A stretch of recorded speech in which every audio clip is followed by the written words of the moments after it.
आपकी विश्व समाचार अपडेट में आपका स्वागत है।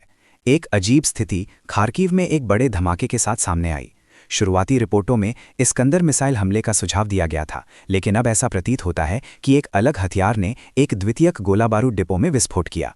इस बीच रूस ने वॉशिंगटन को एक यूक्रेनी हथियार से प्राप्त एक नियंत्रण उपकरण सौंपा है, जिससे पुष्टि होती है कि 29 दिसंबर का हमला वास्तव में राष्ट्रपति व्लादिमीर पुतिन के आवास को निशाना बनाया गया था।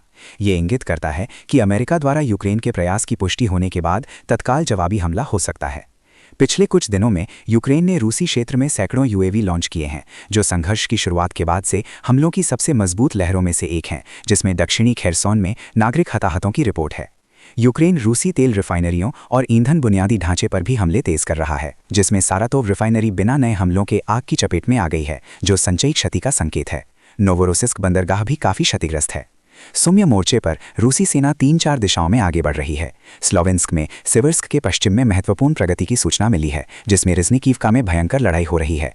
कॉन्स्टेंटिनोवका मोर्चे पर मॉस्को की सेना ने शहर के पूर्व, दक्षिण और दक्षिण पश्चिम में सफलता हासिल की है। अब T-0504 पुल और रेलवे स्टेशन क्षेत्र के करीब पहुंच रही है। दक्षिणी मोर्चा सबसे तीव्र बना हुआ है, जिसमें यूक्रेन का पश्चिमी ज़ापोरिजिया फ्लैंक गंभीर स्थिति में है और पूर्वी फ्लैंक हुलियापोल के पतन और ओरेखोव के घिराव के करीब होने के साथ ढह गया है। यूक्रेन के जनरल स्टाफ ने 104 युद्धक झड़पों की सूचना दी, जिसमें हुलियापोल और अन्य क्षेत्रों में रूसी घुसपैठ के प्रयासों को विफल कर दिया गया। बैलिस्टिक मिसाइल खतरों के कारण 3 जनवरी की सुबह कीव और कई क्षेत्रों में हवाई हमले के अलर्ट जारी किए गए। रूस के रक्षा मंत्रालय ने दावा किया कि वर्ष 2025 में यूक्रेन को कुल हताहतों की संख्या 5,15,785 से अधिक हो गई है, जिसमें मृत और घायल दोनों शामिल हैं। हालांकि कीव ने इन आंकड़ों पर कोई टिप्पणी नहीं की है। सुनने के लिए धन्यवाद।